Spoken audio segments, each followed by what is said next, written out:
Hello everyone, welcome back to Uncle Tony's Viewpoint. Well, game 2 of the Stanley Cup series is in the books and Vegas lost. Game 1 as well is in the books and where Vegas won. No surprise there, they didn't play their best. Both teams were kind of floating all over the place, lots of goals. I keep hearing a lot of people talk about sloppy play by Fleury and Holtby. I don't know, a lot of those were tip-ins. Fleury's playing really aggressive. He's been coming out of the net to stop these shots, and I think it's his defense that's kind of failing him because he comes out really aggressive on the initial shot, and defense isn't stopping the pass back to the back door, and that's kind of where they scored. They certainly scored there tonight. And so I don't know. I don't know that they're going to continue that. I think they're going to put a stop to that. Both nights, the Capitals look really, I don't know how would I say that, nervous really. If you look at the pregame stuff, you know, the Knights are just kind of hanging out, having a good time, high-fiving, playing, just like, you know, this is all cake. I mean, it's all dessert for them. They weren't supposed to make the playoffs. They weren't supposed to do well in the playoffs. They weren't supposed to, you know, everybody said they're not going to do. So they got nowhere else to go. Anything they've done, they've already made history. They're already surpassed everyone's expectations. And so they're like, whatever, let's just keep going. And I think now they're to the point that nothing else matters unless we win the cup, right?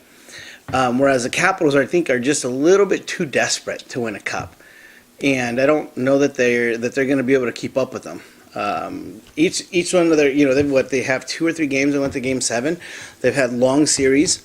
Having to come from behind in most of them, so we'll see. The Knights have lost their home advantage, so now 3 more games will be played possibly in Washington. I don't think it'll go that far. I think at the next game that the Knights are going to come back in full force. The puck was bouncing quite a bit. Tonight's the first night I've actually seen Vegas not play as good as they have been. Like they were a little, I don't want to say frazzled, but the puck just wasn't bouncing their way. A lot of passes were missed, and they've been just dead on these passes. I mean, just super quick passes, one-touch passes, and even defensively when they're on the boards and one guy cycles in, and it's almost like an actual cycle. They don't sit there and fight for the puck much. They'll sit there, fight a little bit, and then another guy comes in and they rotate. So there's always somebody on the puck, and as soon as the puck squirts out, there's a Knights player on the other guy. And tonight they weren't doing that. They were kind of fighting for the puck, a little bit more traditional hockey than the type of hockey they've been playing. And it's not, it didn't work tonight. They lost. The Caps got lucky that that Holtby save, oh my God, wide open. You got to lift the puck, guys. You cannot shoot the puck low on a goalie when he's coming across the crease. He's not going to fly across the top crossbar. He's going to slide across the bottom. So why would you shoot the damn puck low? Then again, I'm not in front of that net trying to make that shot either, but you know, they're the ones getting paid millions of dollars. They're the ones in the show, so they should know to shoot high on a one-timer like that. Ovechkin finally showed up to play. Didn't even notice him, honestly, the first game. Tonight I saw him a little bit. He actually scored, so there you go. But you can tell he is just, they showed one picture on the save that Holtby made, and he's just like, oh, he does this. It was hilarious because you can tell he is just so nutted up about this playoff series. He wants it so bad. And I've never really been an Ovechkin fan. I don't dislike the guy, but he, I don't know. It wasn't like when I was watching, what's his name from the Boston Bruins? Jeez, I can't even think of his name right now. I'm drawing a blank. Ray Bourque. You know, where you wanted him to win the cup. With Ovechkin, whatever. I'm indifferent about it. I kind of like Holtby, but anyway, that's about it, the extent for them. I can't stand TJ Oshie. Did you guys, in the first game, if you haven't seen it, he gets hit in front of the net.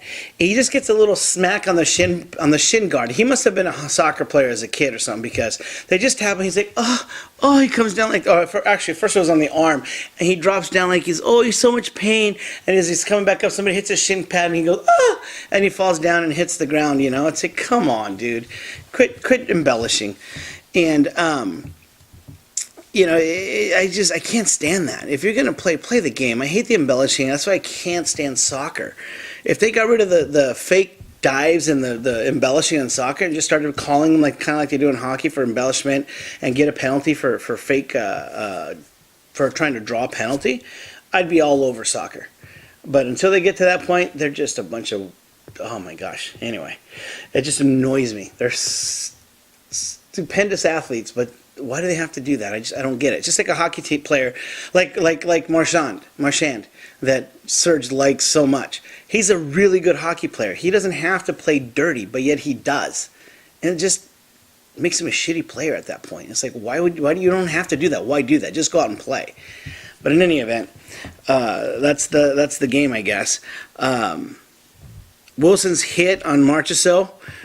Pretty solid hit. Pretty dirty, too. He took a run at him. I'm surprised they didn't call him on anything. He should have gotten something. And I'm sure he's going to get something. Somebody's going to get even eventually. But I don't know. We'll see how it goes. I'm not too worried. I think, like I said, I don't think that the Caps have what it takes to come back. And they won one game, and even then, they were surprised to have won it. Vegas they just kept marching on. They just didn't play like they normally do. And I think that they're going to have a little reality check tonight. And next game, they're going to come back and they're going to just run them. I don't see the series going 7 games. I still think the Knights are going to win. But we'll see. We'll see. Serge and I have a little wager, so we'll see how that goes. He's already going to ban the NHL if the Knights win, so we'll see. Speaking of Serge, he was a little bitter, that guy. Oh my gosh. So it was funny because I was watching his vlog, and he finally admits that Vegas is going to win. If you listen to his last vlog, at 2 minutes 57 seconds, he says, what's going to happen when the reality hits Vegas? Or I'm sorry, he said Las Vegas Knights. When it hits them, and after they've won the Stanley Cup, he just admitted they won the Stanley Cup. So he says, what's going to happen when they win it and they can't win it the following year, et cetera, et cetera. Well, and what did he say? Oh, and then they wake up and, it's all been a dream. Well, I guess the dream of winning the Stanley Cup your first year and not getting it your second year, I think I'll take that dream over the nightmare that the Leafs have been having for the last 50-something years where they can't win it at all. I think they want to wake up from that nightmare and just can't. So how's Las Vegas going to feel? Pretty damn good, I think. I think they'll still be all right. The teams were playing really well. Like I said, when we were talking about like superstar players and so forth, Redmond in his wrap-up, he had mentioned that, he was talking about basketball and having these supreme players that carry the team, etc. And that in hockey, you don't. That's the reason I like hockey. And I think Darren hit it on the nail on the head as to why. That's exactly why Vegas is good, because they don't have a superstar. I think they're all becoming superstars, but they're all playing well together. Not just one player is going to make the team, and that's the beautiful thing about hockey, especially in kids hockey. Because even in other sports, you put LeBron James, you put a Michael Jordan into basketball, they're going to win the game. They are definitely shifted into their team's benefit or favor. But even with little kids, you can have the biggest kid in football, you give him the ball, the other kids are afraid of him, he'll run it in. Basketball, give it to the tallest kid, he'll make the basket. In hockey, you can have the worst kid in the league and the best kid in the league with the puck coming down the ice on a breakaway. Last kid playing defense is all, stumbling, rumbling, fumbling. He falls down. In the process of falling, his stick hits the puck of the all-star player and it sends it into the corner. He breaks up the play. Awesome. He's the hero of the game. And that's the beautiful thing about hockey, is that you really play as a team. Everybody matters. The pregame show in Vegas, I don't know, Serge was talking about that. I kind of liked it. He's a little bit upset, saying it's, I think everything's going to bug Serge, quite honestly, about Vegas, but that it was overdone, it was too much, etc. You have to realize that a lot of these people that are doing these shows are either from Vegas, live in Vegas, perform in Vegas, or are big hockey fans. And who doesn't want to go to Vegas to watch a hockey game? Hell, even the guru himself went several games, he said, in Vegas. And he hates them. So go figure. So that's a little two-sided there to be talking about people going to watch them or about all the entertainment when he went and enjoyed it himself. I think Vegas just does things differently, right? What happens in Vegas stays in Vegas. Isn't that the saying? And whether this is a new wave of hockey, I don't think so. I think it's just the way Vegas is doing it. Travis Barker led the drum line the other day. I thought that was way cool. He's from Vegas. Imagine Dragons played tonight. Again, also from Vegas. Well, they're not born in Vegas, but I guess they grew up in Vegas. And Michael Buffer, Jesus Christ, he's doing everything there, right? All the MMA, the boxing, etc. Everything's in Vegas. I'm sure he's got a house there. So sure, why not do it? And speaking of MMA, how about Serge? Just crapping on everything.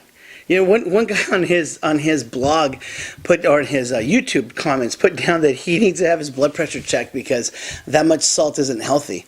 I think they're serious. I think they're right. Serge is awfully salty. I think we're going to have to change his name to Salty Serge instead of Serge the Guru. He crapped all over Vegas, said that they're bizarro. Oh, bizarro Vegas. He wasn't even saying like a bizarro time in Vegas. He just said flat out said Vegas is bizarro Vegas. They're new to hockey, so they don't even know what icing is, that Snoop Dogg has to explain it to them. He's just crapping all over Vegas. What was the other thing he said? Oh, MMA, all these other crappy sports like MMA and boxing. Jesus. So that's about it. I know I've been just kind of went off ranting left and right and all over the place. It's a little late and a little tired, so I didn't really think this out very well, but that's what you get. We'll see what the game 3 holds. I think the Knights, like I said, are gonna bounce back, and we'll see how Serge's bizarro vlog goes. Why don't you guys go over there onto his vlog, go watch his video, and you'll see what I mean. 257, where he admits that the Knights are gonna win, and then let him know what you think about bizarro, especially all you Vegas fans, all you Vegas residents. He crapped all over you. He called you bizarros. That's even a word. I think somebody watched Seinfeld a little bit too much, quite honestly. So let him have it. Let him know what you think about him, you know, crapping all over you, Michael Buffer, MMA, boxing, you guys being ignorant to the sport of hockey. Holy hell, man. I hope he doesn't go to Vegas anytime soon. Yeah, anyway, take care. Thanks for listening. Thanks for watching. Please remember to subscribe. Please remember to check out Redmond's wrap-up as well as Serge's The Guru, although we're going to change that to Mateo the Guru. And we'll leave a comment. Let me know what you think. Let me know if you think that the Caps are actually going to win, or if the Knights are going to win. I think that at the end of all this, the Knights will say 99 to the Caps. All right, you guys take care. Thanks again. Thanks for watching. We'll talk to you soon.